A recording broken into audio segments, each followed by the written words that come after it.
talked about it in letters, and we talked about it on the phone. But how you really feel about it, I don't really know.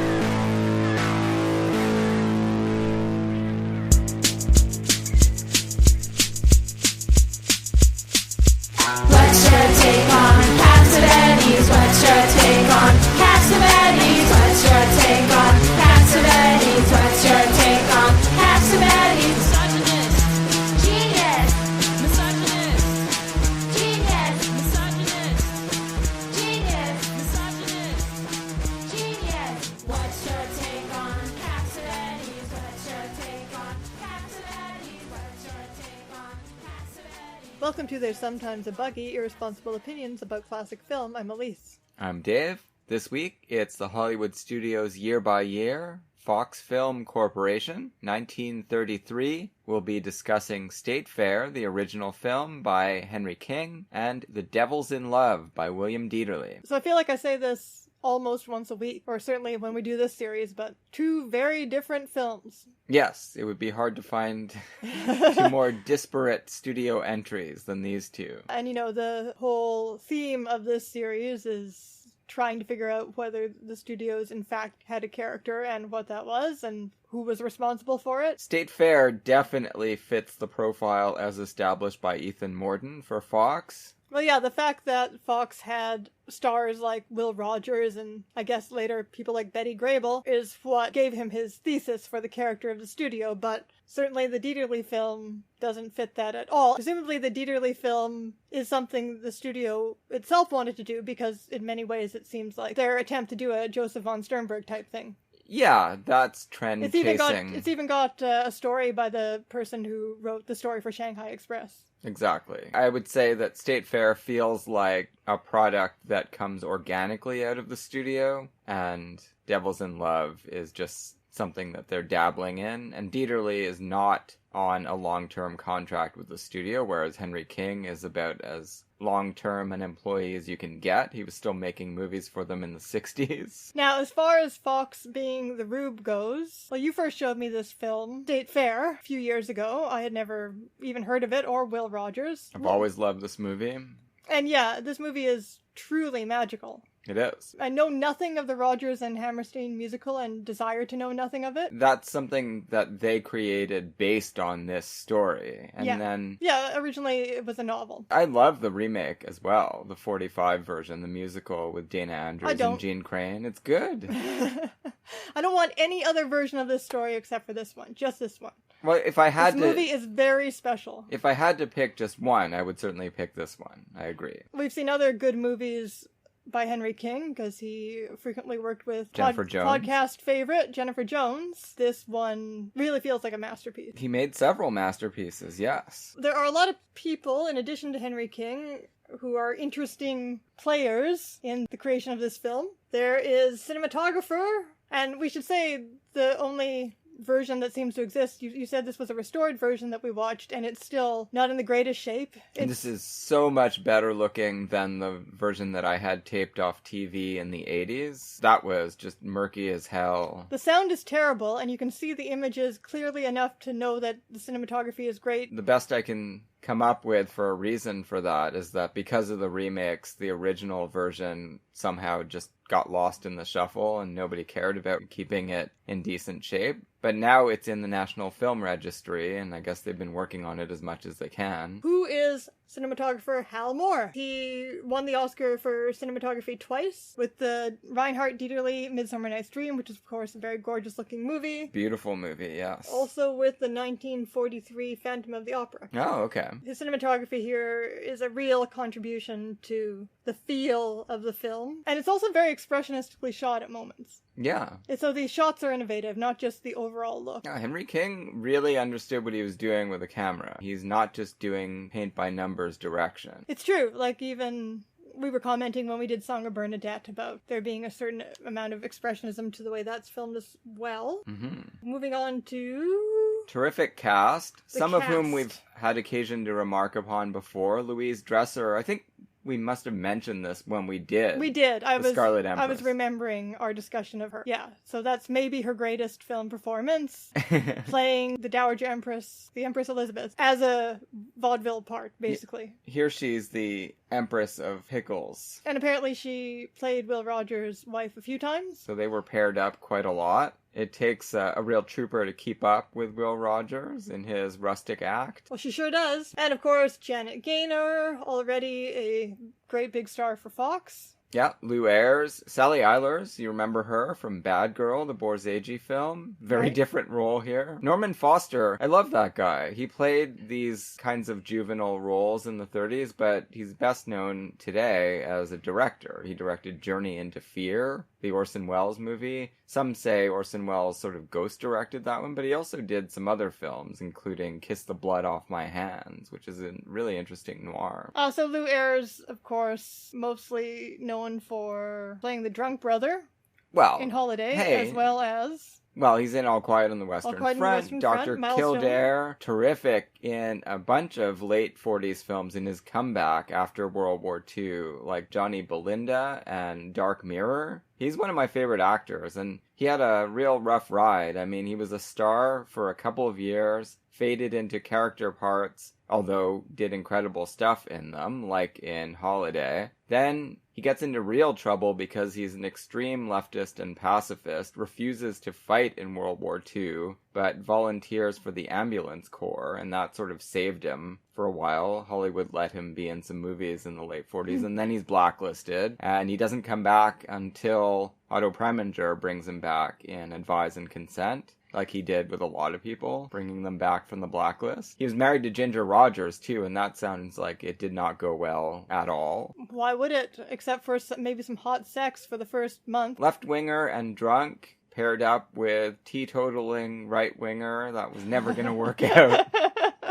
But yeah, somehow it says hot sex to me, but I'm probably wrong. Probably wasn't even good sex. And of course, there is the star Will Rogers. What do you want to say about Will Rogers? One of the biggest stars of the early 30s. And surprisingly, an interesting film presence. Oh yeah, I really like him. He really packed in a lot of great movies, and he didn't have a lot of time in which to do it, because he's pretty much purely a creature of the sound era, and he dies in 1936 in a plane crash. And where did this character emerge from? The screen persona? I'm no expert on Will Rogers, but I believe he started out as a lariat rope trick guy on vaudeville, and he did Cracker Barrel Philosophy Patter while he was astounding the audience. It just sort of grew and grew and grew until he became more of a central performer in stage shows and eventually in film. So we're probably going to watch a fair number, if not all, during our passes of the Rogers films, because he also did some early work with John Ford. You've seen both of them, but I saw, it's Judge Priest and Steamboat Round the Bend. Yeah, Steamboat Round the Bend is a great, great, great movie. And Judge Priest is really good, too. Yeah, that's what I watched with you, and it was amazing. One of the things I do every morning is read the New York Times very quickly and pick out an article from 90 years ago this day. So I'm going through 1930 right now. Will Rogers had a syndicated column,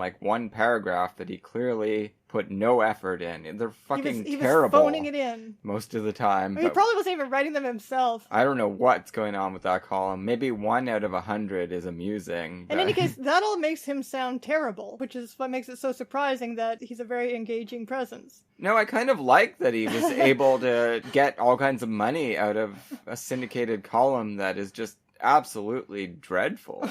Everyone just must have kept wanting to read it and pretending it was good because they love Will Rogers for other reasons. Other players here, before we can actually get to the film. Well, Victor Jory will be very important in our second film. This is actually a Victor Jory double feature. True, but I'm looking at the writers at this point. Moving on to the writers. Paul Green, who won the Pulitzer Prize for Drama. For what play? Well, I've never heard of it. In Abraham's Bosom. No, I don't know that. He was born in North Carolina. He apparently helped Richard Wright adapt Native Son for the stage in 1940. Cool. And he wrote the screenplay for Captain and the Cotton. No. So Southerner, very much a Southerner, but not... Left-wing Southerner. Not on this assignment. And speaking of left-wing, we talked when we did Brzezinski's After Tomorrow about Sonia Levin.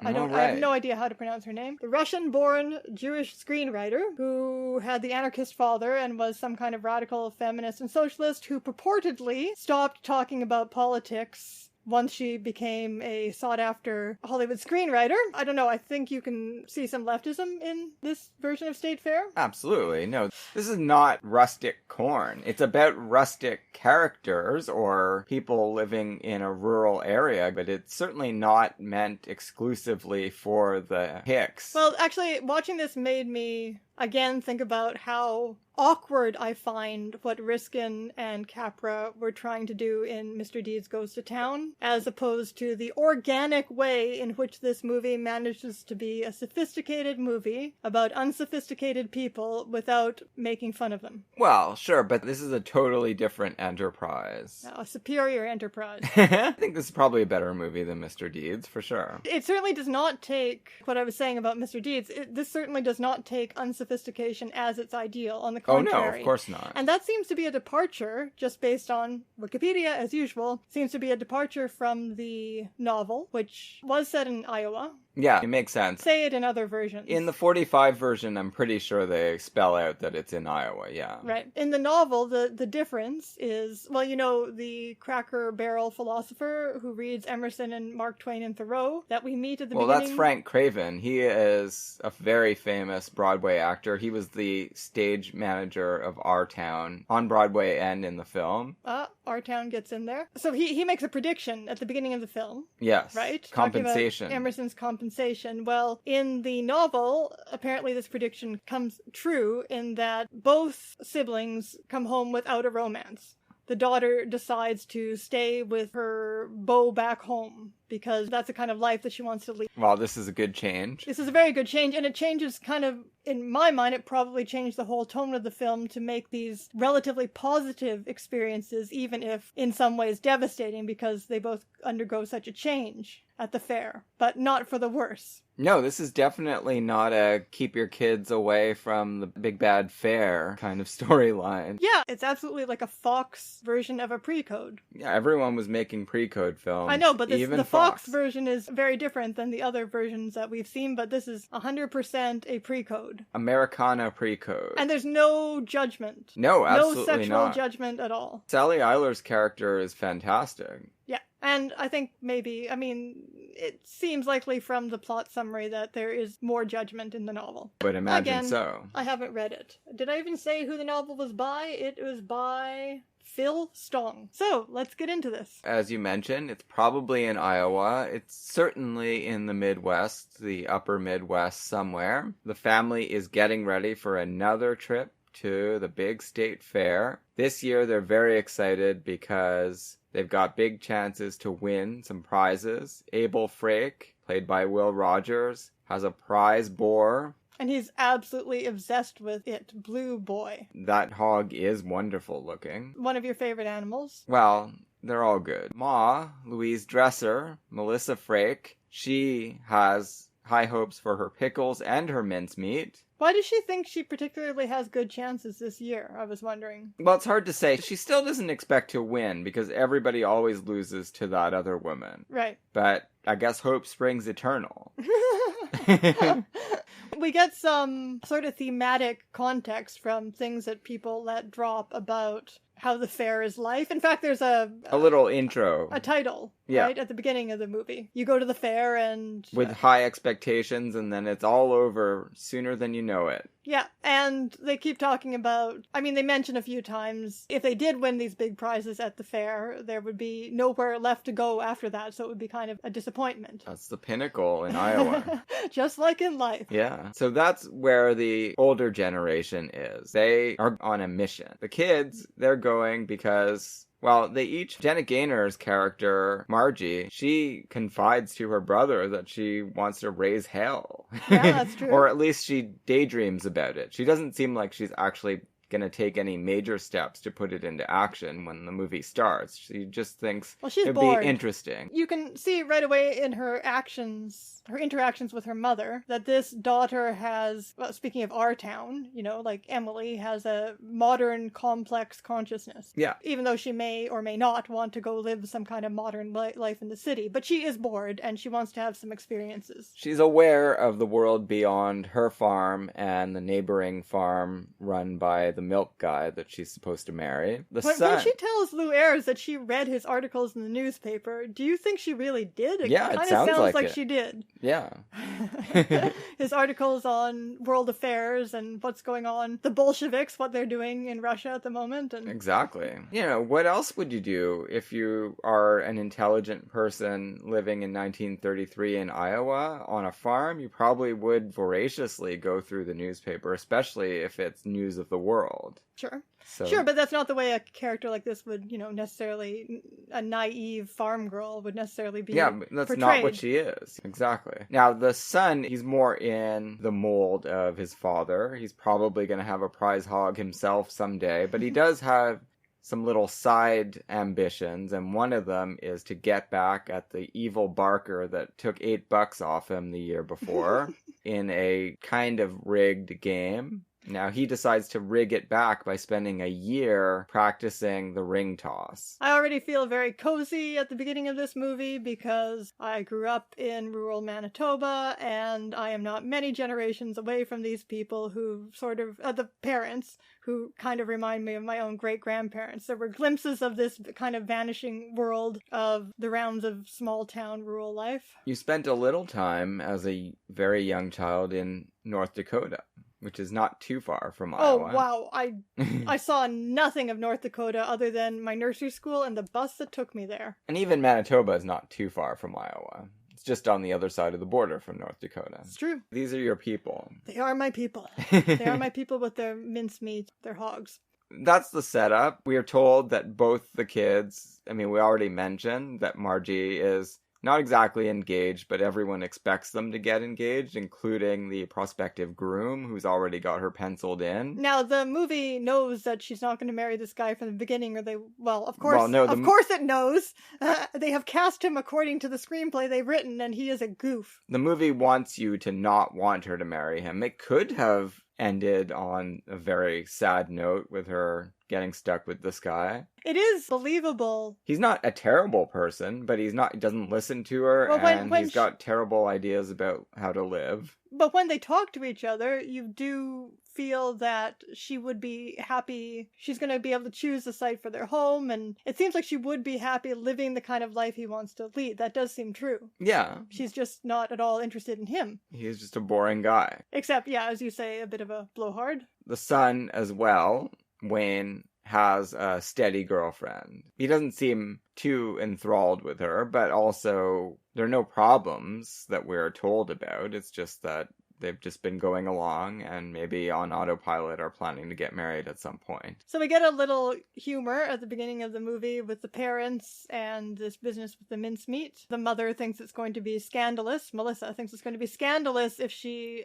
adds liquor to her mincemeat, but obviously Will Rogers thinks she's never going to win any prizes without it. Well, the whole recipe is tied together by the alcohol. Right. She's using a prize-winning formula devised by the previous generation, and if you take the alcohol out of it, the whole thing falls apart, falls flat. So first Will Rogers sneaks some brandy in there without her looking, and then she, after considering his arguments, also sneaks some in there, but she doesn't want him to see that. She's agreed to this. That's right. It's sinful. We know. And they have between them dumped the whole bottle of brandy in there. There are going to be some mighty high judges by the end of that contest. But that's left to simmer. A lot of the rest of it is Will Rogers fussing over this hog, going through all the primping and all of the pep talking that you have to do when you have a very high-strung animal. There's a little humor when Janet Gaynor says, "What are we going to do with Dad if the big blue boy doesn't win? Or just what are we going to do?" And the mother says, to shoot him. We'll have to shoot him. Blue boy? No, your father. Yeah, well, it's true. He would be too crushed to go on. He would have to be put out of his misery. And this all sounds like unbearably folksy, but there's just like an aura of enchantment. There a really Midsummer is. Night's Dream enchantment. And you know what? It did make me think of Ozu. Yeah. As much as, The Stranger's Return. There's something about Ozu and rural life, even though he's not depicting rural life. No, it's interesting. But he is depicting families, which we also are seeing in the movies we're talking about, and just a lot of movement in domestic spaces. And sort of quiet yet no less poignant domestic dramas. Yeah. Triumphs and failures. And The idea is that it's something that respects the rhythms of pre-modern life to some extent, but without ignoring the modern world that is bubbling up within it. And that's the alchemy that is so special about all of the films we're talking about. I think, that really does describe both Ozu and this movie. This is not a movie that is playing to Rube. We're not getting any kind of a sense that these are really conservative evangelical folk or anything like that, which they easily could have been portrayed as. Sure. There's some discomfort about alcohol, but of course alcohol was just finally legal again in 1933. This is a family that I feel like just about anyone can relate to. I feel like I can relate to them, and I have nothing in my background that ties me to this kind of person. Not since your family was in Italy. Well, yeah, and even then, they would have been Calabrian peasants, not Iowan yeoman farmers. I think it's all the same. Mine were Icelandic. Not first, maybe second generation Icelandic. Well, no, I'm just saying, like, these people are prosperous. Oh, yeah. That's I see. Calabria was not prosperous. I was thinking about that. My great-grandparents were relatively prosperous, but these people are more prosperous. So there's that cozy feeling of security to it all. Yeah, this is a fairly well-to-do. This is a family that is middle class. But the woman who always wins the pickle prize, she is upper middle class. That's the sense you Metcalf, get. I think her name is? Yeah, I think so. Yeah. High-sounding name? That's what Melissa said? Something like that? Maybe she's married to a politician or something. Who knows? The thing that the movie does make fun of is not these people, but the state officials. The pompous state officials. Yes. Yeah, they are hilarious. That they are taking all of this and themselves. It's not that they're taking what they're doing so seriously, it's the way they take themselves so seriously that makes them the butt of the humor. So we get to the fair, and Blue Boy has a nervous collapse. Traveling is tough on a lot of animals. It's tough on me, being in a car for a long time. I like the detail that they wait until nightfall to drive to the fair because it's just too damn hot. It's early September in Iowa. It can be 100 degrees easily at that time. So they want to drive out when the moon is up and some cool breezes might be available. And the drive itself is just beautiful to behold. It is. It's really well shot. You really get a sense of the expanse over which they are traveling, the cornfields. This state fair is kind of a Woodstock where everybody sets up their own little campground with tents. Yeah, well, that's true to life. That's how it went. It's a 1 week affair. You're not going to drive there and back, there and back, there and back. You have to just be there for a week. No hotels. No, obviously not. It's in the middle of nowhere. And the fair this is where we get some of the expressionist type shots. The fair itself is beautiful and thrilling. And it's a carnival. Yes. With a lot of agricultural exhibits as well. And the whole movie does have that kind of carnivalesque structure that becomes apparent. Like the saddest note that is sounded in the whole movie is the realization that Blue Boy's day in the sun is now over. And he's just another hog. He becomes like the movie's scapegoat. King for a day, and then it's all over for you, and you're gonna be sausage. Hopefully he'll at least be kept as breeding stock or something. But they just don't care about him anymore. No, I know. It's really unsentimental note to end on, which is good. That's good. It's got that little bit of bitterness mixed in there. I mean, these are hog farmers. He's executing hogs all the time. Clearly, that's his business. Or anyway, sending them off. The movie doesn't forget about that. This hog is only special because of the potential win at the fair. So yeah, that's the little tragic structure built into the movie. If you're going to reach your pinnacle, then it's all downhill after that. Yeah.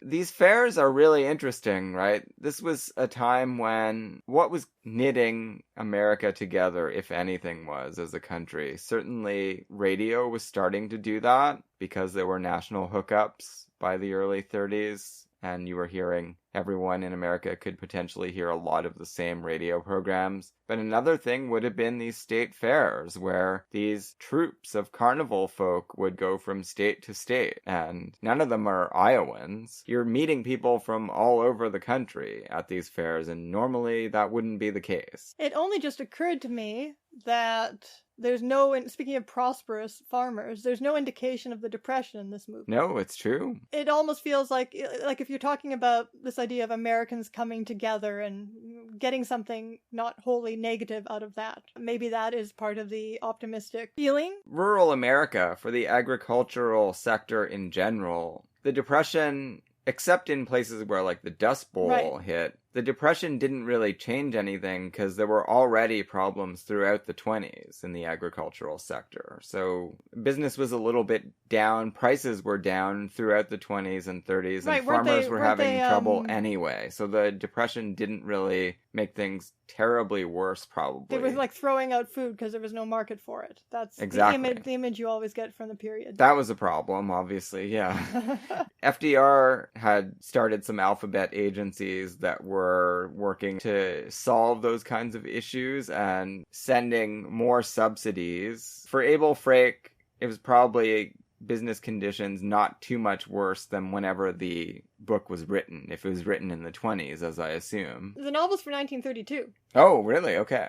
And the author seems to, from the limited information here, seems to have been a Republican who nevertheless voted in 1936 for FDR. Okay. Well, that's not uncommon, because presidential battles were pretty much 50-50 seesaw affairs for many decades, and then in the 30s it just was landslide after landslide. And I think 36 may have been the biggest landslide. To the extent that this movie mentions politics at all, though, it is anti-Republican. It is. Well, Lou Ayres says he works for a Republican paper, but don't hold that against me. Don't hold that against the fellas that write for it. He clearly does not have any sympathies with that point of view. It's a living. So what happens at the fair? So at the fair becomes this transformative space for the young people in a different way than for the parents. The parents are there to win prizes, and the young people are there to have transformative adventures. Yes. They are just, I guess they've been going to this fair every year since they were born, but they are now ready for this to become a sexual adventure. Yes. The plan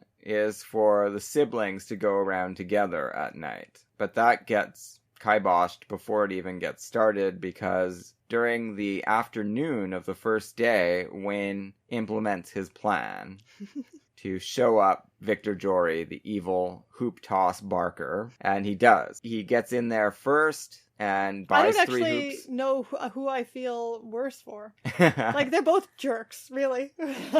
The thing that tips the scale... the carny is just making a living, man. Yeah, but the carny belittled and teased him. Oh, okay, he did not have to do that. Because that's what Wayne says. It's like, it wasn't really even losing the $8 that forced me into this year-long revenge scheme.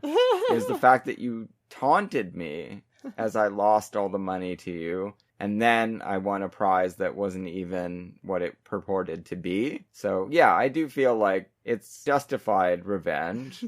But then Sally Eilers comes along and rescues him. Well, yeah, because the fallout is that Wayne just wants to stay there and torpedo this guy's stand kiosk for the rest of the week. See, and this is making me feel bad for Yeah, it may be overkill, I agree. And Victor Jory's trying to fight back. Now, he doesn't plead with him, which is what someone would do if they were trying to deal with someone on a human scale. Instead, he threatens to take him to court for libel. Now, I don't know how he thinks he's going to get away with this, because it's not libel. If it's clear that all of his prizes are fakes, the police It's just empty threats, Dave. But Wayne is taking it seriously. Well, he's very naive. Yeah, and Sally Eilers wanders over and says, my father's the chief of police, and you're talking a lot of nonsense. You better just back off, buddy. And he does. And also gets his $8 back. This is a character that has way more background in the novel, but here we only get some glimpses of her, and she's just this kind of cool archetype. From her little bits of dialogue, we learn that she is a wild and carefree soul. She just does what she likes. That's what we learn. Yeah. She just does her routine on a swing, her perilous routine on a swing for the carnival act and travels all over the country. Well, that's a big reveal for Wayne. He doesn't know that at first. He just thinks he's made a date to meet a girl on the Midway at 8 o'clock. And when he gets there, he finds out, yeah, she is the act on the Midway. Yeah, and he's pretty excited about that. He thinks it's pretty cool. We get another glimpse of Victor Jory there. They both watch her go through her paces. We keep getting shots from the point of view of his straw hat. Yeah, it's beautiful. Of her doing her act in the air. When she gets down, he meets her at the stage door, or whatever you call the door, for an acrobatic act in the fair. They have a night on the town, and things really progress quickly. More quickly than Wayne is used to, for sure. Yeah, well, he loses his virginity. It's an incredible shot where she changes into something more comfortable, comes out. He expresses admiration for it, and the screen he's a little cautious about alcohol, too. Well, it's yeah. his first drink. It's the first year it's legal in his adult lifetime, for sure. Her negligee spreads the butterfly across the screen, and it's a beautiful butterfly, and the curtain falls upon their night of love. Really well done, their story is simple. It is, but, it can carry a lot of emotional weight, I think, as it goes along. Now, one way, despite being a pre-code, one way in which the movie pulls back from the novel is that in the novel, the daughter loses her virginity to the man at the fair, and I guess that is fairly daring, that she then goes back and marries her beau at home. Well, instead, the son has that. Well, no, both happen in the novel. In this movie, they do one thing with one child and one with the other. And if they wanted to, they could have implied that she lost her virginity to him, but I guess there's really no point to it if they're just going to get together in the end. It doesn't add anything dramatically. No, exactly. They meet on the roller coaster. She has no escort. The mother tells her to go ahead. I don't know if the mother had similar sexual adventures at her age, or if times have changed, or like what's going on here. We don't know what's behind her agreement. Both of the parents, they're distracted by their prize-winning efforts, and they don't seem... They're not helicopter parenting, that's for sure. No, not at all. They are ready to let these children go out on their own and not ask too many questions. They don't seem negligent or anything. The children, in turn, are keeping things from them, but not in, like, some kind of totally panicked way. They're just each leading their own lives, basically. And it is important that these are not children. I mean, they're definitely 20, at least. Do you think? I think so. Well, late teens, at least. Yeah, I mean, they're not underage, that's what I'm saying. Oh, okay, yes.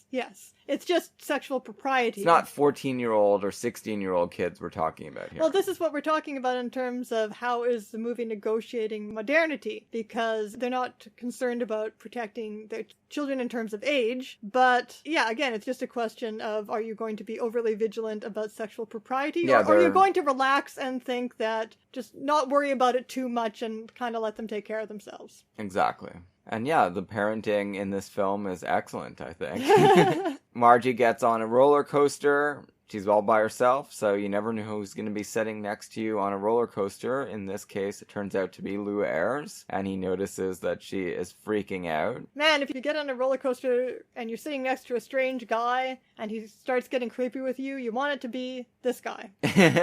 Turns out to be fairly cool. He's a little aggressive, drags her into his embrace, but ostensibly to protect her from throwing herself off or fainting and falling off the roller coaster. He makes a little move. He does. Now, roller coasters are very difficult for me. I will never go on one again. But don't they make it look fun?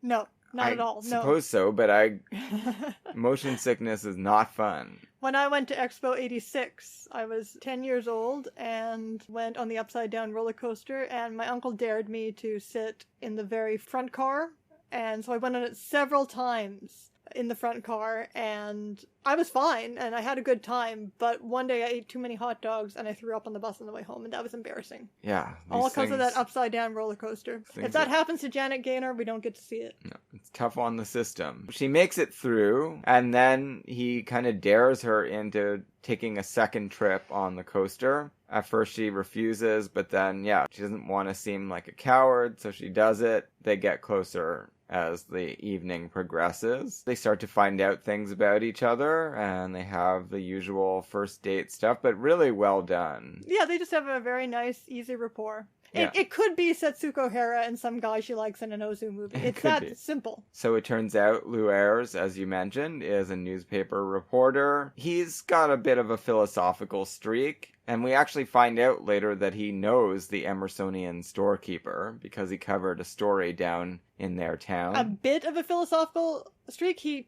quotes Schopenhauer at one point. He does, yeah.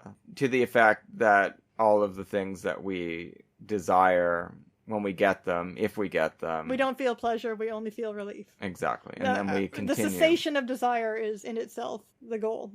So there is this melancholy kind of running throughout the film, but it's very lightly handled. Yeah. Well, the idea is that, of course, when the week is up, any new things that they experience or learn, it's all going to be reset when the timeline returns to business as usual at the Frake farm. So we get the episode of the mother's prize-winning streak. Do you think Lou Ayres actually said anything to the judges, or it was just the brandy? Well, we do see him talking to them, but I think he was arranging to make sure that they could get a photo of the winner, but I don't think it's clear. I don't see what kind of pull he would have with the judges. I feel anyway. like that one judge just liked her brandied mincemeat so much that he wanted her to win all the prizes. Yeah, it's possible, yeah. And he talked the others into it. And, of course, the judging is hilariously presented. Well, like I said, they're just making fun of these pompous, self-important state officials. Well, I don't know if they're state officials. Well, okay, they're upper-class members of the community. Yeah. They're from Mr. Deed's class before he gets the $1 million. So yeah, there's an elaborate ritual, which I imagine is exactly how it works. You taste... How much does he get? $1 million? $20 million? $20 million. $20 million. They taste each little thing, a little bite. Just tiny little bites of the pickles. Sift it around on your tongue so that all the receptors... wine tasting. And then you get a little spray so that you don't confuse the tastes. Then you take another little bite of the next thing along the line. I don't really have a good sense of how many entries there are. That's a lot of pickles. But there are only 2 that we really know about. Two prizes. There's the third woman as well, the woman that's in Our Town and Kiss Me Stupid, that actress. Do you remember her? She's the one that says, like, she's in the audience as well, and she's saying, I don't know why I bother entering. It's always Metcalf. Well, what all this reminded me of, I never went to any state fairs, but we did have an annual fair in the tiny town of Manitou, which had a haunted house that was very frightening, and some other rides, and children could enter art. I entered my arts and crafts every year, and I think my grandma, she submitted baking. There were pony rides. It was a lot of fun. Also, this reminded me of the Ladies' Society, whatever it was called. Ladies Auxiliary? I think it was Ladies' Aid. Okay. Ladies' Aid Society, or something like that my great-grandmother belonged to at Arness, and we would go to events at the hall, where I later got married. Well, no, I got married in the church by the hall. The hall didn't exist anymore, because the Ladies' Aid Society no longer existed. Otherwise, I would have had my wedding reception there. Anyway, so there was a hall, there was a stage, the ladies all made dainties and sandwiches. Sometimes there was, in fact, a fiddler. Cool. They were so fun. And the kids just ran around like maniacs and ate a lot of food and drank pop. In the mid-90s, I went to a fair every year, the Ormstown Fair, because I had a lot of friends who came from that little country town, or around that little country town in Quebec outside of Montreal. And yeah, I enjoyed it. I went to the Havelock Fair once, too. That's where I saw a 30-pound rabbit, which was an amazing creature to see. Again, these are probably being raised to be killed, and that was a hard thing for me to face. But that's what all these agricultural fairs are about, ultimately. My point is that there were probably a lot of entries. Yeah. This is a state fair. There were plenty of entries at our town fair. The #1 event. Wouldn't you get sick from all those pickles? Salt, yeah, it could really hurt you. All that meat. Maybe they only handle a certain amount of entries per day. Maybe. That would be easier on them. Or they must change judges or something. It's just making me think of all these pickles. I can't stop thinking about all the pickles. But anyway, it's the mincemeat that really does this one judge in. And she wins. Yeah. It's an incredible... makes an absolute sweep. This has never happened before. And she does talk as they leave about feeling a little bit devastated now that her life's goal has been met. There's nowhere to go but down. And she gets her picture taken Now, this probably wouldn't have happened without Lou Ayres. Yes, that's true. He decides that he is going to make it one of his feature stories. No Bolsheviks this week. It's just going to be this lady's prize-winning pickles. The fair continues. Young couples get more and more enmeshed in each other's lives. Who knows what's going to happen? Norman Foster, he does a good job of convincing you that he doesn't understand what's going on. To say the least.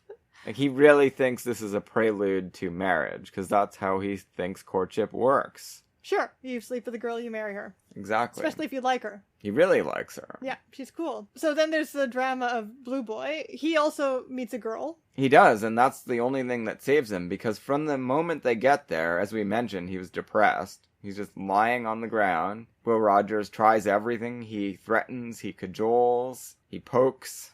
Nothing works until a red-headed sow shows up in the pen nearby. This gets Blue Boy on his feet. Will Rogers has mentioned that the angrier he gets, the prettier he is. So they want him riled up for the competition. So this is good news. Things are looking up for Abel and Blue Boy. And in fact, without very much drama to it, they do, except that it takes him a while to get in the arena. Blue Boy's all excited, and then he goes into another depressive phase when they take the sow away. And of course, only the audience knows what's going on. Abel is clueless. He never twigs to it. No, he never does. It's only good fortune that the sows are being judged in the arena right next door. And there is a porcine glance exchanged at just the right moment to get Blue Boy back into fine form, and the judges very magnanimously give him a second look over, and this time they're incredibly impressed. They spent a lot of time looking at this hog from different angles. Really pulled out all the stops for these guys. Well, Hobart Cavanaugh is a great character actor who gets much bigger parts usually. He's uncredited, but he's listed. Professor Fred Coyne. He's the one that's doing this accordion dance as he studies all the different angles of the hog. Yes. Oh, it's so good. The other judge that I know from a lot of other movies is Frank Capra regular. He plays the principal, I guess, of It's a Wonderful Life. It's the first one that dives in after them into the pool, I think. I guess he is maybe the principal. Well, given my comments on Mr. Deeds, it's interesting that there is some Capra intertextuality here. Blue Boy wins by acclamation, and we find out that even some of the family members aren't aware of all the protocols, because Norman Foster runs down, congratulates his dad, and then runs out to see Sally Eilers. Turns out the son misses the apotheosis of his father, as there is much more than just a medal pinned on. There's a parade and all kinds of trophies awarded. Will Rogers takes all of this very easily, though. He's not clamoring for the whole family to worship him or anything. No. He's very satisfied within himself at this accomplishment. He has reached nirvana. We get a stroll through the night on the last night of the fair, a lyrical stroll through the woods. Beautiful. Which is apparently where she loses her virginity in the novel, but she just lies down and looks seductive in the movie. No, there's some kissing, but that's all. And they have a talk about the different things that, well, it's not so much wanting different things from, well, it is. She does feel that she has been prepared, at least, for this, living this rural life. She has not been prepared. It's almost like the husband and wife, The Stranger's Return. It made me think of that. Yeah, it's true. And also, she just doesn't have 100% confidence that he can settle down and stop gallivanting all over the world, and or wants to. Will he be satisfied just sleeping with one woman because she won't accept anything else? He seems convinced that he can. Yeah, I think he's convinced in himself, and he convinces us, the audience. Yeah. But Janet Gaynor is playing it more cautious than that, with good reason. So he says, well, he's already told her before that he's having an affair with a married woman. He says that it'll be fine as long as he's working on a big paper in Chicago, and she's not convinced that she will be sort of a social asset to him. Yeah, that's a big worry for her as well. Now, of course, that seems like not a big problem we understand as the audience that Janet Gaynor is smart enough that she will be fine in Chicago. It's true, but she really wasn't planning anything like this to happen, to fall in love with a guy like this, right? It's a big change. It's a big change. It's a lot to take in and process. Yeah. Right now, it doesn't look like there's going to be anything more after this night. No, for them. And on the other side of the sibling coin, we have a pretty tragic little scene with Norman Foster. When he finally gets the news that this is the last night, he will never see Emily again, and she explains why. And then all of it seems that this woman is in love with him, but has misgivings more like Janet Gaynor's that she won't be able to fit into his life. But in the film, it just plays like she has a lot of affection for this guy, but she never intended to marry him and doesn't want to marry anybody. No. Which is better. Yes. She does feel bad that this guy did not realize that it was a limited engagement that he was embarking on. He thought it was the start of something else. Well, it seems almost like, from the brief things that she says, it seems almost... I mean, she must have known this about him, but she didn't know that she would grow to have affection for him when it started. Well, yeah, okay, I guess that's it. She probably thought, well, whatever. He'll be happy to be having sex. And ultimately, I think that is how it works out. Yeah, but he's pretty crushed at first. Sure, of course. Them getting married would not make any sense. No, probably not. For either of them.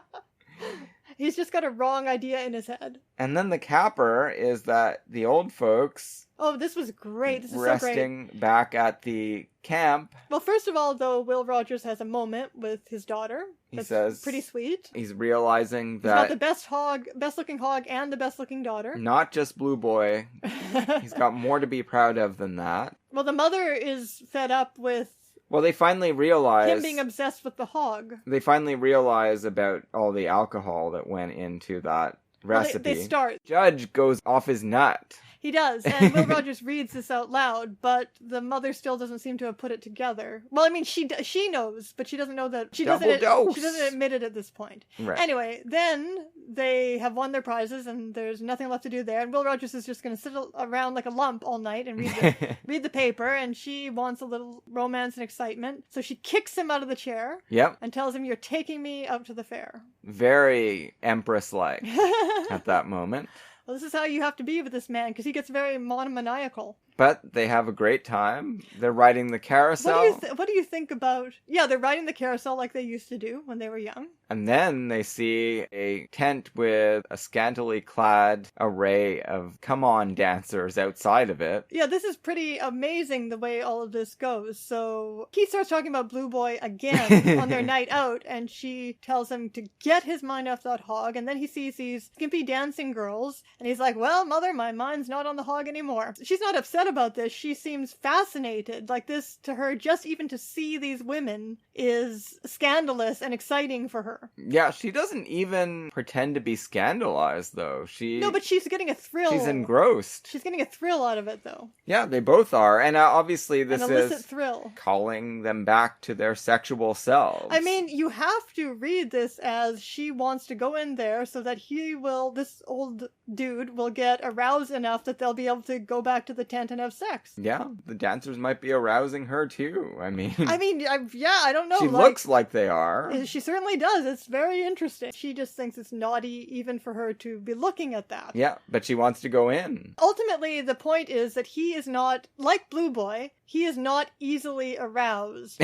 He needs some source of stimulation to get up. And once he's up, she is going to be pleasured. So this is her concession. This is the way to read it, not as a metaphor. More expressionistic shots of the Barkers hailing everyone and beckoning them to get in the last few moments of the fair at different sites that they might have missed. And things are going to be packed up soon for another year. Montage definitely impresses you with the urgency of that. Yeah. It's going to be a whole 51 weeks before they get to do any of this stuff again. And then they go on their drive home, and the bloom is off, and the excitement that they had on their journey there Well, the parents are still glowing, but the kids...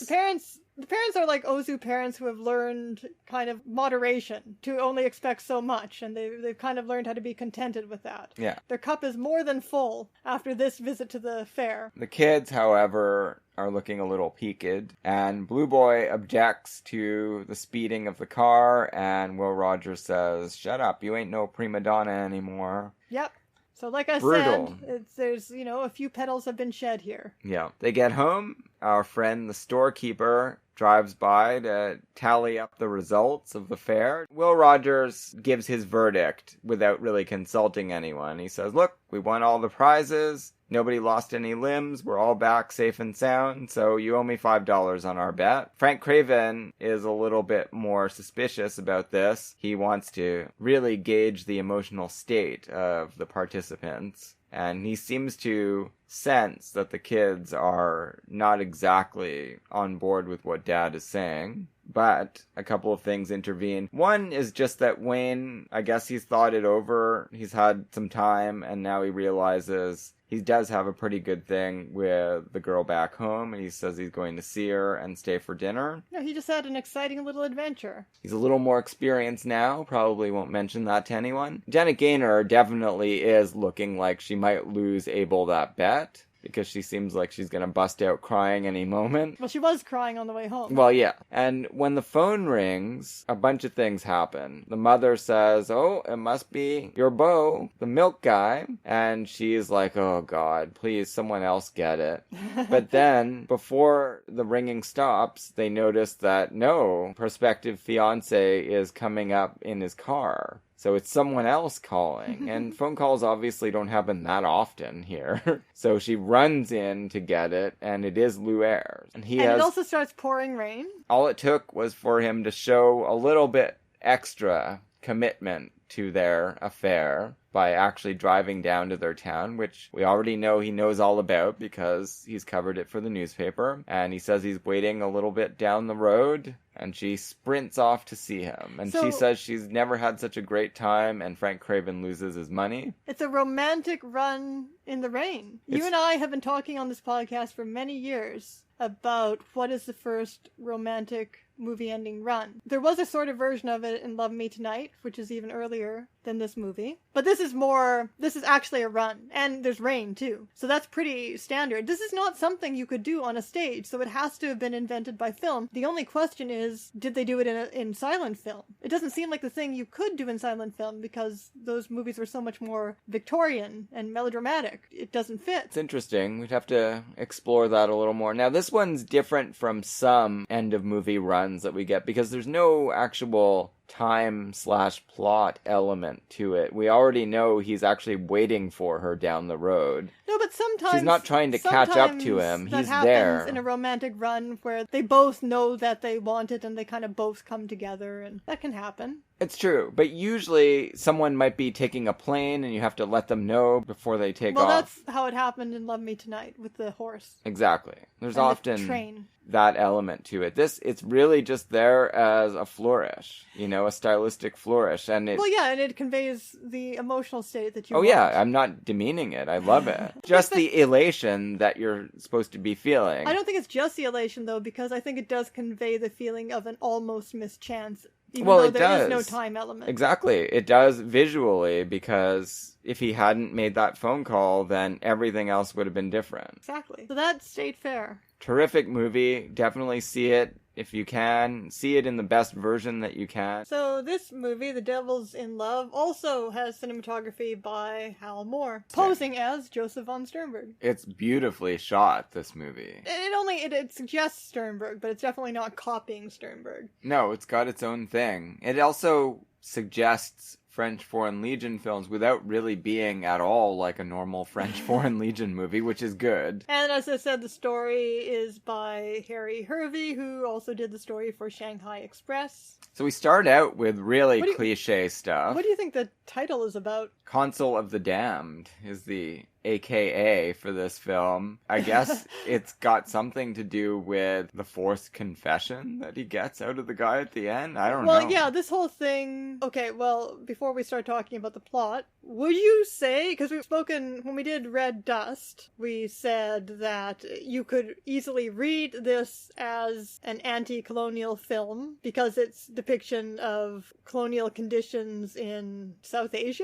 Malaysia. So terrible and frankly depicted depicted, but it probably isn't, in fact, politically an anti-colonialist film. It is probably a fascist film, as much as we love it. And we talked about other versions of movies with colonial settings, melodramas with colonial settings, like The Letter, which does seem like an anti-colonial film. This seems pretty definitely an anti-colonial film, wouldn't you say? William Dieterle was the preeminent leftist director in Hollywood. He's the one that supported all the escapees from the Nazis throughout the late 30s and 40s. And this can't be coming from Harry Hervey, because Shanghai Express is essentially apolitical. No, this clearly, the first scenes are just insane melees for no reason, and we're told that it's all just senseless brutality at command of a terrible major who's in charge of this fort. This seems to be what the French Foreign Legion exists for, to just start trouble for no reason. When we get away from that fort, we see pretty interesting scenes with Victor Jory actually doing the kinds of things that a doctor would be lauded for doing, rather than ministering to these jackbooted jackasses. Yes, of course, what's fascinating about it is that for a long time, we think we're watching a pretty typical love triangle or double triangle movie in which all of the characters are very noble. Yeah.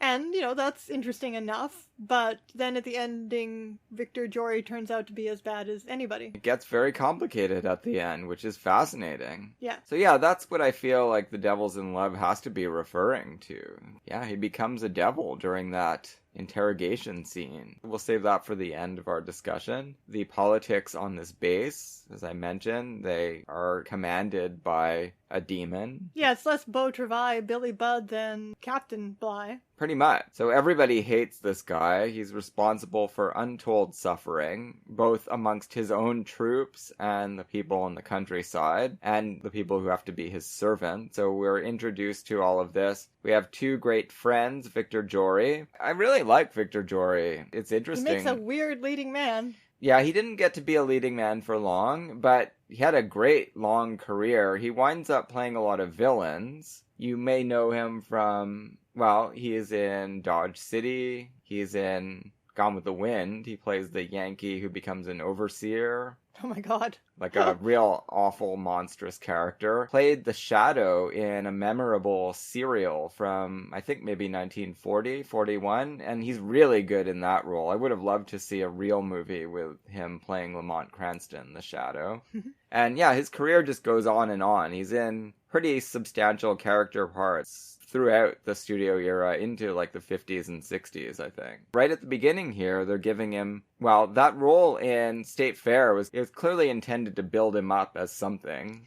And it does. Not as this. He makes the most of those scenes, though. I think he's really memorable as the Barker. And here, yeah, I mean, he's a very interesting sort of Bogart in Casablanca type character. A person with fine feelings buried beneath shame and guilt in the middle of nowhere, wondering what to do with his life. He gets caught up in a psychodrama. He's the doctor on this outpost, and he's been openly critical of the major. He's going to be sent somewhere to his death, like happens to Gary Cooper after he fools around with his commander's wife in Morocco. Yeah. You can just be sent somewhere where you're sure to die. Yeah, exactly. He's going to be sent not to a major military confrontation, but to somewhere that's a miasma of disease. So, like Ontario. Yeah.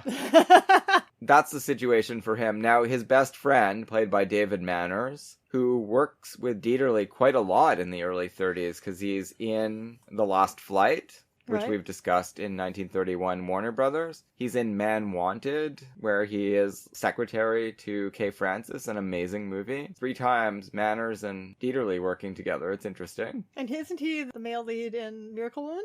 Well, yeah. That's Capra. Yeah. No, I know. I'm just placing him. Yeah, we'll be talking about him in September when we do all the Capra Stamwicks. He shouldn't just be remembered for his wacky scenes in Dracula. My, that's a big bat. I love David Manners, and his life story is fascinating too, right? He got a lot of roles in the early 30s. In 1936 around, he decided being in movies was silly. He quit. and he lived for like 60 more years and became a writer and painter, and he was Canadian. That's more than Marlon Brando accomplished after he decided movies were silly. No, he seems to have done really well. He seems to have led a very happy life. There are lots of film writers that had a chance to talk to him in his later years. He was also gay, and it was, I guess, a problem for him in Hollywood. He didn't really like the pretense that had to be kept up. Yeah, until the Rock Hudson era, which is also when there were gay producers in power, like Ross Hunter. Before that era, you don't hear about long careers for exclusively gay men, I mean, you could do it, but it would take its toll, you know? I mean, Charles Laughton obviously did, but yeah, but at what got point did he married. even come out to himself? Like, that was late in life. Regardless, you usually had to do something to pretend that you weren't gay, which is a problem. It's annoying. Like marry Elsa Lanchester. Like, Yeah. like that was fooling anybody. Actually, she was very cute. I would at marry first. Elsa Lanchester right now. She's not in any state. I know. Victor Jory was also Canadian, actually. He was from the Yukon. I didn't know that Okay. until today. I looked him up briefly and saw that. Another person that is a big part of our cast is Loretta Young, who we just saw in Employee's Entrance. So this is a transition year for her, where she is moving from being a Warner Brothers contract player to being a Fox contract player. She doesn't get a lot to do in this. No, but I think she does a good job with what she has, and I liked Vivian Osborne a lot. Yeah, the better female role was Vivian Osborne's Don't know anything about her. Saloon owner. Well, let's find out about her then. An American stage and film actress known for her work in Broadway theater and in silent and sound film. She looks very cute in her 1921 Wikipedia photo there. She's playing like a Panama Smith kind of role, Texas Guinan, you know, like in the Roaring Twenties. Sure. So she is a saloon owner with a heart of gold who develops a real affection for Victor Jory and helps him out even when he rejects her. Yes, like I said, everybody's noble in this movie. Yeah. Until they're not. Well, except for the really disgusting people with mustaches. No, I mean the main characters. The love story characters. Thought she was terrific. J. Carroll Nash has a big role, an important role. He plays the guy Salazar that commits the murder. Yeah. That is the at the servant. core. Uncredited Bela Lugosi. So again, Some reason a Hungarian accent just comes into this mix. well, we've been talking about this. When did Bela Lugosi's career go off the rails? Well, he's not credited in this film, and it's 2 years after Dracula. How does that happen? What kind of fucked up agent does he have? Right, and in Island of At least he's got a big credit in that Island one. of Lost Souls, yeah, he has a giant credit. Doesn't he get a big credit in Nanachka, though? Yeah. Isn't that just because Lubitsch loves him or something? I don't know what happened here, but I love him in his one little scene. Sure. Maybe he was just like walking by the set one day. Kibitzing. They're like, hey, you want to play the prosecutor?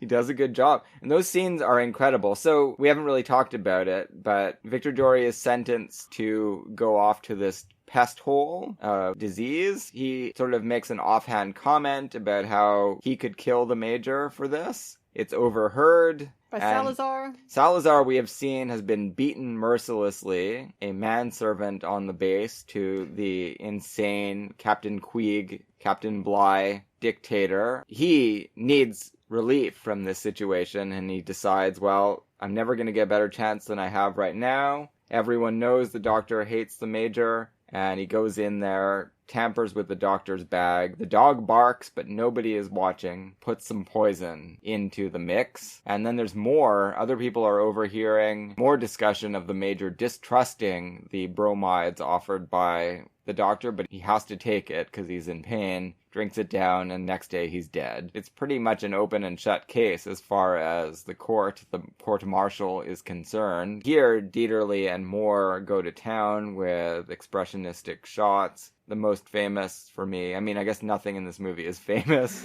but the one I always remember is the one where Jory is hearing the sentence, and there's the shadows of all the rifles with bayonets surrounding him. Yeah. It's incredible. It's unique. It doesn't seem particularly Sternbergian either, except that it's great work with shadows. Well, no, the Sternbergian stuff is just all of sunlight and shadow through slats on a lot of white cloth. Yeah, basically. a lot of Venetian blind porn. Yeah. No, the whole thing is beautiful, and just imagine how much better it would look if someone was able to fix this up. Because again, this is not available in the best of conditions. Oh, that reminds me, our interlocutor Adam. told you he was looking forward to seeing his first Dieterle film. Adam, does that mean you did not follow our Jennifer Jones series? We did do 2 Dieterle films that should not be missed. Well, he may not have been able to get a hold of those, but Portrait of Jenny? I don't know. But yeah, Adam, I definitely suggest... Portrait of Jenny and Love Letters. Check out Love Letters. Actually, a double feature. Yeah, Even if you work. don't like Jennifer Jones, just watch those 2 movies. They work beautifully together. And also, The Last Flight is one of my favorite movies. And that one we've covered in the studios year by year. So basically all of our episodes are valuable. Shouldn't ever miss any. Dieterle... We don't waste space on this podcast. I often describe him... He's my favorite director that nobody else has major affection. I think... What are you talking about? George and Guy like Dieterle? Well, that's good, but he never... Actually, you're right. They didn't talk about him as much as Vidor and Borzage. Those 2 guys have a kind of following. But yeah, I don't think Dieterle, unlike Borzage and Vidor, I don't think Dieterle is seen as an auteur at all. Even I have trouble exactly... If I was going to write a book on Dieterle, and I've thought about it, but it is true. It's hard to unify everything he did the way that you can with a lot of auteurs. Everybody really loves certain films of his, like Portrait of Jenny, like Hunchback of Notre Dame. Yeah, All That Money Can Buy, The Devil and Daniel Webster. I think you can, and someone should. Here are some amazing images. Did you know that Dieterle did this and this and this? And that's how it works. It's kind of herataxis, right? It's and. He did this and this and this. Well, he does seem to have a strong hand with fantasy, but only when he feels like doing that. Well, yeah, and that really comes to the fore in the 40s. Yeah. Because his output... Then it seems more unified. Like, you can certainly tell Love Letters and Portrait of Jenny are made by the same person. In the 30s, he makes, I think his first movie is Last Flight. That's at Warner Brothers. But then he's kind of moving around. He doesn't seem to have settled anywhere just right away. He makes 2 movies at least at Fox. This one and the one with Warner Baxter. Something Hours to Live. He is like a zombie or something. So that was kind of cool. I don't remember it at all. I have to rewatch that someday. But he does wind up signing a contract at Warner Brothers, and he's there for the rest of the 30s. Winds up doing an interesting mix of B pictures and really big-time prestige pictures, the Paul Muni Great Man biopics. Some of which are truly remarkable, especially Juarez, which is kind of a deconstruction of the whole genre that he had helped to build. And I highly recommend that film. Maybe we'll do it when we get to Warner Brothers 1939. That's enough preamble, I think. Well, we're already in it. Yeah, he's sentenced to death. And that's quite something for a film to bring you to that point in 5 minutes. It's intense. Our central figure. He's going to be dead right away. But no. We meet him again. He is in the blockhouse. David Manners, his best friend, comes in and says, "We can't have this. I'm going to let you out. Run away. Flee." David Manners, despite being the most honorable and upright of soldiers, he is willing to break protocol here to help his friend, because he knows that his friend did not commit this murder. Right. What does it mean to be an honorable and upright soldier in the Foreign Legion, though? I'm talking about within the genres. But I think the movie actually asks that question by the end. Yeah, and I guess the best you can say is that he cares about his men. Sure. He puts himself on the line and dies at the end of the movie. Well, they do a lot of talking about senseless battles versus non-senseless battles. Right. I don't know if any of them were senseful, but... No, but you don't have to go looking for trouble. Which is apparently what this commander has been doing. And I think the end of the movie... But of course, the whole point of the French Foreign Legion is to go looking for trouble. So, you're right. There's really no way to command honorably from our perspective as anti-colonialists. But I guess there are ways to do it more and less egregiously. David Manners tries to limit the damage as much as he can. He's not going to be the central figure. He will return at the end. But once Victor Jory is set free, he runs off to Port Zamba? Don't know. Anyway, I don't know if it's a real place, but it's outside of French Africa. Well, then who are all of these officials that are not... Well, they're other European North countries. African. No, it's somewhere else on the probably the West African coast. There were British colonies there. There were Because there's that little British guy. Yeah, little Cockney guy. He turns up in a lot of movies. He's in Robin Hood playing a thief as well. That was his... Yeah, we get some colorful characters in this town. It's somewhere that the British control, so the French Foreign Legion can't just go in and take him out. he's got to be shipped out by corrupt local officials who have deals with the French Foreign Legion. And we meet one. C. Henry Gordon, who always plays a mean-eyed evil man, because that's what he is, I guess. Maybe he was the nicest man on earth off camera, but those eyes... Not much you can do with them except cast him as a villain. Victor Jory is now servicing the natives free of charge, if necessary. Everybody likes him. He's got some good banter. He says, Allah will owe me for my services, don't worry about it. If this is British territory, though, why do they allow a Catholic mission in it? I think they probably did. There were Catholics in Britain who were not being persecuted by the 20th century. Well, the guy doesn't even have a British accent. No, he's French, but it's outside of French control. It absolutely is. I don't know, maybe it's Belgian Congo. Who knows? Could be, although that's going pretty far south. Anyway, we don't quite understand the political situation, but this is what's happening. Yeah. So Loretta Young comes to town to see her uncle who is running this mission. Yeah, and the relationship of the characters we like to the people that actually live in Africa is certainly better than you'd expect to see in most films of the time. But we know that missions... It's still patronizing. Not just that, but missions are as much a product of colonialism as anything else. Well, yeah, At least. They're an arm of colonialism. Yes. Victor Jory, though, I mean, he's just there because...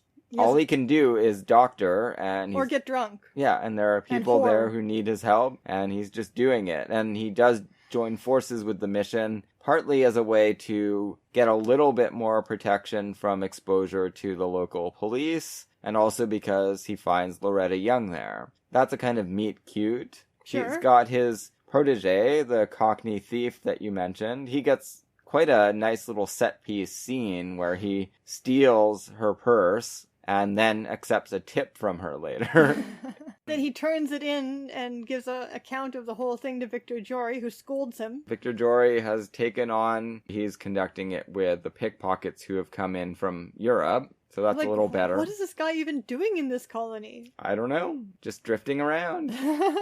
And so, yeah, Maybe he murdered somebody in England. So Victor Jory has such moral authority that this inveterate thief agrees to give over all 3,000 francs, is it? Dollars? I don't know. Whatever it is, it's a lot of money, and they could use it, but they give it back to Loretta Young. And yes, the sparks fly between them immediately. He's invited to join forces with this kindly father, and so he does. We also find out that Jory has been conducting an off and on romance, sort of one-sided romance, with the saloon owner that we mentioned earlier. Well, yeah, it seems as though he went through a degenerate phase when he first got there, and now he's trying to reform. Now she comes to see him, and it's quite interesting where he starts to get into it, where she is insinuating that romance should happen between them, and he's saying, no, I'm tired of all that, but then he really starts getting close to her. Things get a little bit more heated than you're used to seeing in movies from this era. It just feels like they might start having sex on camera.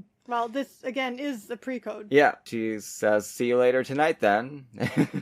But no, he's stuck on Loretta Young for now. Anyhow, the complications ensue. He discovers that the beau that she has attached herself to is David Manners. Quite a twist. She doesn't mention anything about this right up to the point where they're about to kiss. And then she says, hey, oh, sorry, I'm engaged to someone else. It's your best friend. And well, she doesn't know that it's his best friend. She just says, I met a really nice man in Europe last year. We're engaged. I should have mentioned this earlier. And he sees the photo. Yeah, that's how he realizes that, okay, this is, even if I would steal a woman from another man, I'm not going to do it to David Manners. He's my best buddy. And they've been friends since World War I. Too. Yeah, they've been friends since World War I, because they mentioned that, I think it was on the Somme. So anyway, one of those big battles in northern France during the First World War. That's how long they've been friends. So he's going to give himself back over to dissipation, or he doesn't know what he's going to do. Meanwhile, the evil police captain, he's sort of like Claude Rains in Casablanca with no charm. Yeah, Claude Rains is such a charming rapist in that movie. Yeah. It's really that's such an awesome performance. Complicated, for sure, especially in It's not at all complicated. He's just a vile, vile human and really charming. Right. But in the Me Too era, it's hard to even say that he's charming, but he... No, it's Claude Rains. Yeah. He's charming. This guy is just played the way that character would be in life. Yeah, Which is really a gross. disgusting fucker. He's got his spies canvassing the area. They know Victor Jory's around. They've now got a picture of him, although they don't have one at first. He has his first meeting with him where he's just feeling him out. Casablanca, Claude Rains has a psychology. You understand that he doesn't exactly think that he's raping these women. No, of course, He's but... just doing a little exchange. Yeah, but he is. But the obviously. movie knows that he is. Yes, and that's the whole Me Too insight, which obviously Casablanca had at the time. This guy doesn't have any psychology in this movie. He's just a weasel. Just an outright weasel. We have a kind of tense meeting between Victor Jory and C. Henry Gordon. He comes under the pretense of needing to have an old wound looked at, and he leaves giving the oily impression that he'll be back, and possibly there will be trouble and handcuffs involved. Victor Jory knows he needs to get out of there. He goes to see Rena, and she comes through like a trooper, as we mentioned earlier, and she says she's going to arrange for his escape. She doesn't care. She knows he's not guilty of murder. He could never do such a thing. Yeah, and she's willing to send Loretta Young with him. Eventually, yeah. Because she doesn't know about Loretta Young at that point. But when Loretta Young comes and she joins the mix, yeah, she's ready to send them both off to their safety. But here is the great moment of sacrifice. You think Victor Jory is heading to his death. He's going to sacrifice himself so that she can have a good life with David Manners. But no, this film has a different fate in store for everyone. It's true. It is very different. I didn't expect it the first time, and again, I didn't expect it. So he takes her back to the original compound. Right, because the man she's engaged to is under siege, and they have fever, their doctor is dead, and she's planning to just go across the desert and join him there. Victor Jory is like, no, we can't have this. I'm going to go with you, even though they will execute me as soon as I get there. But he's just that great. And she doesn't even love this guy. So people are really noble in this movie. They are. And when they get to the fort, well, there's a battle raging. They're admitted. Victor Jory is needed because they have no one with medical training there. David Manners is half out of his mind with fever, but he's in command and he's doing his best. Jory realizes, with the help of the dog possibly, they may have discussed this off screen because the dog is his best friend. His other best friend. Yeah. He realizes J. Carroll Nash, that must be what happened. I know I didn't poison the Major. The only other person who had access to my medical bag is that weasel, Salazar. And because we saw this, we the audience, saw this beginning scene where this servant is being abused. Yeah. And it was just us that had privy to that. This scene is terrible for us to watch. It is. Dieterle makes everything more uncomfortable than it should be in this kind of movie. For our hero to do a thing like this, like we're really aware of the moral implications of it. It's not just self-righteousness. It's also not pure sadism. Like, he's doing it. If he doesn't do it, he's gonna die. He kind of has to do it. But... yeah, like I said, only we have privy to all of the information to feel terrible about this. Yeah, exactly. So this guy killing the Major is totally justified. Anyone in the audience would be 100% on board with him. But then allowing them to frame Victor Jory for the murder and take the rap for it, that's... yes, but in any other movie, we would be feeling sympathetic for the guy who commits the murder, right? Yeah, this movie makes it hard for you to feel good about anyone in this scene. So yeah, this guy, J. Carroll Nash, he is very morally dubious for allowing someone else to be executed in his stead, but also he was backed up against the wall and getting beaten every day, so his moral compass is justifiably off. Victor Jory has to torture him or torment him in order to get out of his predicament. Well, it is like a scene of torture. For one moment, when you've got the two screens there, it looks like Robert Blake in Lost Highway. You know, that scene where he's got the camera.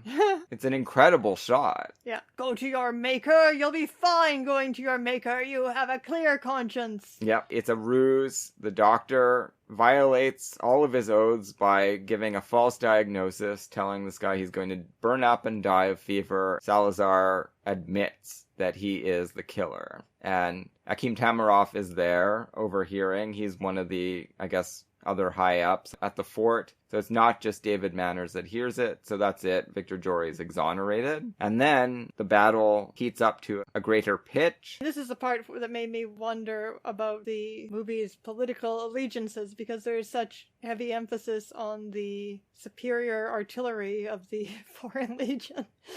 And all of these close-ups of these machine guns that they're using against the natives on horseback. Yeah, it's obviously not an equal battle. That can go two ways, though, Sure. because Europeans would often celebrate the superiority of their So weaponry. I honestly don't know how to read all of this. Some of this is just playing to the kinds of people that would go to a French Foreign Legion movie. They want to hear La Marseillaise playing victoriously. So do you as actually the see attack any is traces repulsed. of Dieterle's leftism, other than the doctor's attempt to dole out medicine? I think that the movie does make it fairly clear that this is all senseless. There's no reason for any of this fighting to be going on. So that makes sense. But it doesn't go so far as to really cast all of the French troops as evil as it should. No, this movie does make it seem like David Manners died heroically, sort of. No, it doesn't. It doesn't manage to do that. Well, he dies.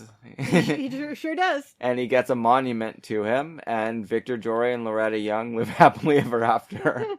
So yeah, it's a fun little melodrama, but... It's not one of the great Dieterle movies, for sure, but it has wonderful flourishes. But I do think the most interesting touch is our complex feelings about the character who needs to get sacrificed. And not David Manners, but the other character who needs to get sacrificed in order for this romance to work out. Yeah, J. Carrol Naish. Worth seeing. Again, this is a tough one to see, but get in touch with us if you would like to, because I can definitely point you in the right direction. Yeah, it's worth looking at as along with Sternberg, and obviously in the ballpark of Sternberg employing some of his people. It's not as great as those Dietrich Sternberg films. But it does look forward to things like Casablanca that are dealing with some of the same territory and subject matter. Well, Dieterle will return even more explicitly to Casablanca territory. A few years after Casablanca, he made a movie called Rope of Sand for Hal Wallace at Paramount. You like that one? I love that movie. I don't think I've seen that one. Good. It's